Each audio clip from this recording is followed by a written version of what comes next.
युद्ध शुरू होने से कुछ ही क्षण पहले कुरुक्षेत्र की धरती थर्रा रही थी। शंखों की आवाज आकाश को चीर रही थी और लाखों योद्धा मृत्यु को सामने देखकर खड़े थे। हर किसी को पता था अब कोई वापस नहीं लौटेगा।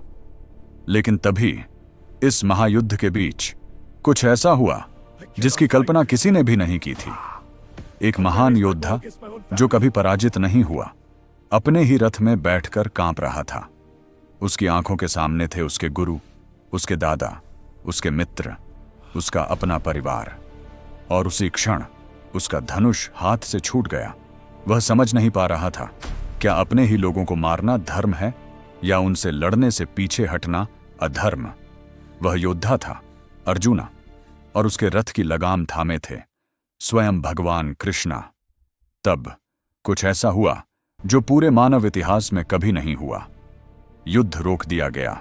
हां, लाखों सैनिकों के सामने समय मानो थम गया, और उसी रथ पर 18 अध्यायों में 700 श्लोकों में ऐसा दिव्य ज्ञान दिया गया जो आज भी मानव जीवन का सबसे बड़ा रहस्य माना जाता है।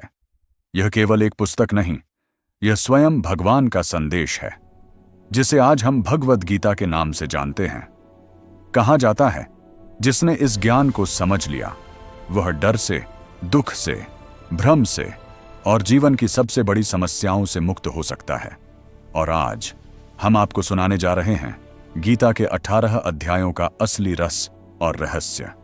आइए मित्रों, एक एक अध्याय में छुपे उस दिव्य ज्ञान को जानें जो स्वयं भगवान ने मानवता को दिया। तो अब आरंभ करते हैं गीता का पहला अध्याय। कुरुवंश की पवित्र भूमि कुरुक्षेत्र में जब पांडव और कौरव दोनों सेनाएं युद्ध के लिए एकत्र हुईं, तब हस्तिनापुर के अंधे राजा धृतराष्ट्र ने अपने दिव्य दृष्टि वाले सारथी संजय से पूछा कि धर्म भूमि कुरुक्षेत्र में युद्ध की इच्छा से एकत्र हुए मेरे और पांडु के पुत्र क्या कर रहे हैं, क्योंकि वह स्वयं अंधे होने के कारण उस दृश्य को देख नहीं सकते थे। इसलिए संजय ही उनके लिए आंखों का कार्य कर रहे थे। संजय ने बताया कि कौरवों की विशाल सेना को देखकर राजा दुर्योधन अपने गुरु द्रोणाचार्य के पास गया और पांडव सेना की शक्ति का वर्णन करने लगा। उसने बताया कि पांडवों की सेना को धृष्टद्युम्न ने व्यवस्थित किया है, जो स्वयं द्रोणाचार्य के शिष्य थे। उसने पांडवों के महान योद्धाओं के नाम गिनाए, भीम और अर्जुन जैसे महाबली धनुर्धर, साथ ही युयुधान, विराट, द्रुपद, धृष्टकेतु, चेकितान, काशीराज, पुरुजित, कुंतीभोज, शैव्य, युद्धामन्यु, उत्तमौजा, अभिमन्यु और द्रौपदी के पुत्र, जो सभी महान योद्धा थे। इसके बाद दुर्योधन ने अपनी सेना के प्रमुख योद्धाओं का भी उल्लेख किया। स्वयं गुरु द्रोण, भीष्म पितामह, कर्ण, कृपाचार्य, अश्वत्थामा, विकर्ण और सोमदत्त का पुत्र भूरिश्रवा। उसने कहा कि हमारी सेना भीष्म द्वारा संरक्षित है और असीमित प्रतीत होती है, जबकि पांडवों की सेना भीम द्वारा संरक्षित है और सीमित है। इसलिए सभी योद्धाओं को भीष्म की रक्षा के लिए सजग रहना चाहिए। तभी भीष्म पितामह ने सिंह की तरह गर्जना करते हुए अपना शंख बजाया। उसके बाद कौरव सेना के सभी शंख, नगाड़े, भेरी, मृदंग और रणभेरी एक साथ बज उठे, जिससे आकाश और पृथ्वी गूंज उठे। यह ध्वनि अत्यंत भयानक और उत्साह से थी। इसके उत्तर में पांडव पक्ष से भी शंख बजे और सबसे पहले दिव्य शंख बजाया अर्जुन के सारथी भगवान कृष्णा ने। उसके बाद अर्जुन ने अपना देवदत्त शंख बजाया और भीम ने पौंड्र नामक भयानक शंख बजाया। युधिष्ठिर ने अनंत विजय, नकुल और सहदेव ने सुघोष और मणिपुष्पक नामक शंख बजाया। काशीराज, शिखंडी, धृष्टद्युम्न, विराट, सात्यकी, द्रुपद, द्रौपदी के पुत्र और अभिमन्यु ने भी अपने शंख बजाए। उस ध्वनि से जब युद्ध आरंभ होने वाला था, तब महान धनुर्धर अर्जुना ने अपने सारथी भगवान कृष्णा से कहा कि वह उसका रथ दोनों सेनाओं के बीच ले चलें, ताकि वह देख सके कि किन किन योद्धाओं से उसे युद्ध करना है और कौन लोग दुर्योधन को प्रसन्न करने के लिए यहां एकत्र हुए हैं। भगवान ने अर्जुन का रथ आगे बढ़ाया और उसे उन महान योद्धाओं के सामने खड़ा कर दिया, जहां भीष्म और द्रोण सहित समस्त कुरुवंश के लोग खड़े थे। जब अर्जुन ने अपने सामने खड़े लोगों को देखा तो वह भीतर से विचलित हो गया, क्योंकि वे शत्रु नहीं थे बल्कि उसके अपने थे। उसके दादा, गुरु, भाई, पुत्र, पौत्र, मामा, ससुर, मित्र और अनेक संबंधी। उन्हें देखकर अर्जुन का हृदय करुणा से भर गया और उसने कहा कि हे कृष्ण, इन स्वजनों को युद्ध के लिए खड़े देखकर मेरे अंग शिथिल हो रहे हैं। मेरा मुख सूख रहा है, शरीर कांप रहा है, रोमांच हो रहा है। मेरा धनुष गांडीव हाथ से गिर रहा है और त्वचा जल रही है। मैं खड़ा भी नहीं रह पा रहा और मेरा मन भ्रमित हो रहा है। अर्जुन ने आगे कहा कि मैं विजय, राज्य और सुख की इच्छा नहीं करता, क्योंकि जिनके लिए हम राज्य और सुख चाहते हैं वही लोग यहाँ युद्ध के लिए खड़े हैं। गुरु, पिता, पुत्र, दादा, मामा, ससुर, पौत्र, साले और अन्य संबंधी। मैं इन्हें मारकर क्या प्राप्त करूंगा?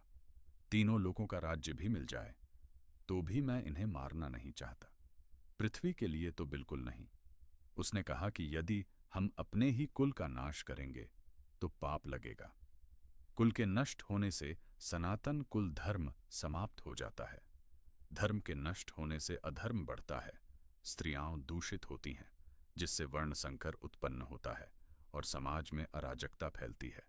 ऐसे कुल का नाश करने वाले नरक को प्राप्त होते हैं और उनके पितरों को भी पिंड और जल नहीं मिल पाता। अर्जुन ने दुखी होकर कहा कि हम कितने बड़े पाप के लिए तैयार हो गए हैं। केवल राज्य और सुख के लोभ में अपने ही लोगों को मारने जा रहे हैं। यदि धृतराष्ट्र के पुत्र मुझे बिना प्रतिकार किए, बिना हथियार उठाए ही युद्ध में मार दें तो भी वह मेरे लिए अधिक कल्याणकारी होगा। ऐसा कहकर अर्जुन ने अपना धनुष और बाण नीचे रख दिए और शोक से व्याकुल होकर रथ में बैठ गया। उसका मन युद्ध से पूरी तरह हट चुका था। वह अब एक महान योद्धा नहीं, बल्कि गहरे दुख और भ्रम में डूबा हुआ मनुष्य बन गया था। और इसी अवस्था में पहला अध्याय समाप्त होता है। इसी कारण इस अध्याय को अर्जुन विषाद योग कहा गया है, क्योंकि यहाँ अर्जुन का गहरा मानसिक और भावनात्मक विषाद दिखाई देता है। यही वह स्थिति है जहाँ मनुष्य अपने अहंकार और शक्ति पर भरोसा खो देता है और मार्गदर्शन की आवश्यकता अनुभव करता है। और यही वह क्षण है जिसके बाद भगवान का दिव्य उपदेश आरंभ होता है।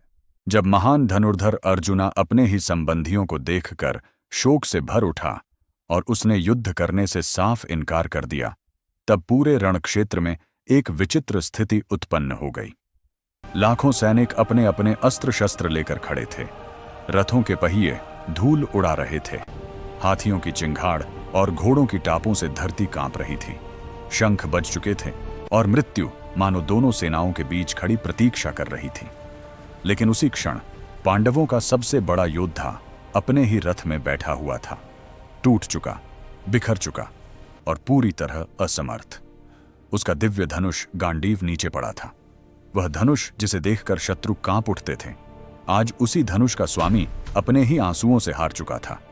यह केवल एक योद्धा की कमजोरी नहीं थी, यह धर्म और मोह, कर्तव्य और करुणा, न्याय और संबंधों के बीच फंसे एक मनुष्य की सबसे बड़ी पीड़ा थी। अर्जुन ने अपनी आंखें झुका लीं।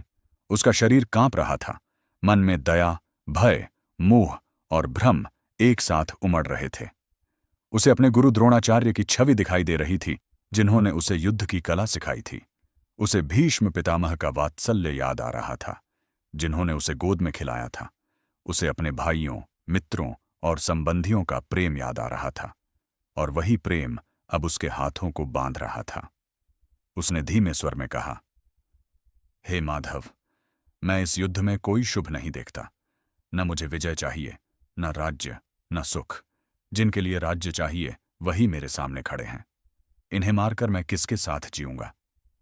उसकी आवाज कांप रही थी, शब्द टूट रहे थे, आंखों से आंसू बह रहे थे।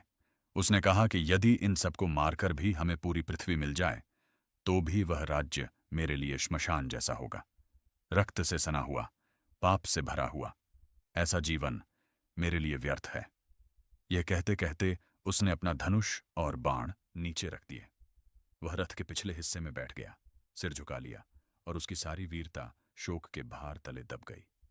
वह अब महाबली अर्जुन नहीं था, वह एक ऐसा मनुष्य था जो अपने ही हृदय से हार चुका था। उसके सामने खड़े थे स्वयं कृष्ण, शांत, स्थिर, गहन और रहस्यमय।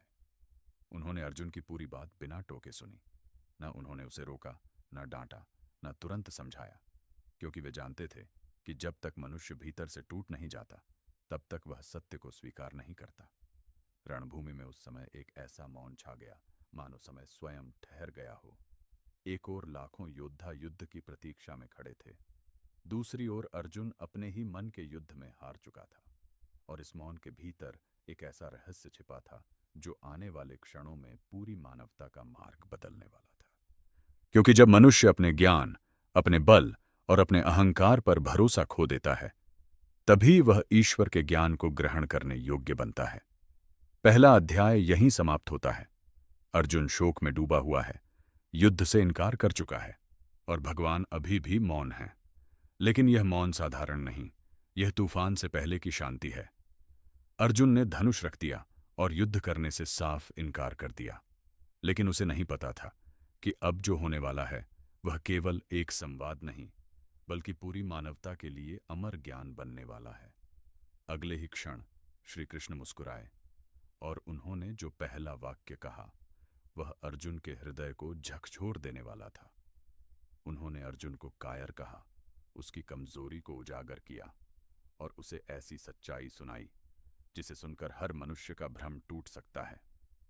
यहीं से शुरू होता है आत्मा, मृत्यु और कर्तव्य का सबसे महान रहस्य। क्या आत्मा सच में मरती नहीं? क्या मृत्यु केवल शरीर की होती है? क्या भागना पाप है या करुणा? और सबसे बड़ा प्रश्न, क्या अर्जुन फिर से धनुष उठाएगा या इतिहास बदल जाएगा? अगर आपको यह दिव्य कथा सच में स्पर्श कर गई हो तो वीडियो को लाइक करें और ऐसे ही गीता के 18 अध्यायों का पूरा रहस्य जानने के लिए चैनल द पवन कहानी को अभी सब्सक्राइब करें, क्योंकि अगले भाग में भगवान श्री कृष्ण का पहला उपदेश आपका इंतजार कर रहा है। वह उपदेश जिसने अर्जुन को फिर से महायोद्धा बना दिया और जो आपके जीवन को भी बदल सकता है। मिलते हैं गीता के दूसरे अध्याय में।